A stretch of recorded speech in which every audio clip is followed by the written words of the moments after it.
Mr. Crypto Web3 Gaming. Today I'm sharing with Hamster Combat Daily C-Perp for August 10, 2024. Let's go! Okay, the first word which is letter F, hit natin ang dot dot dash dot.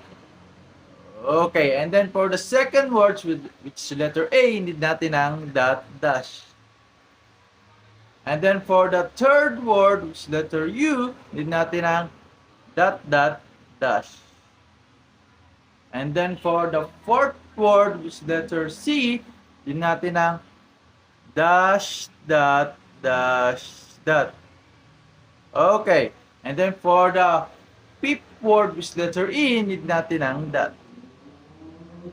And then for the last word, which is letter T, din natin ang dash.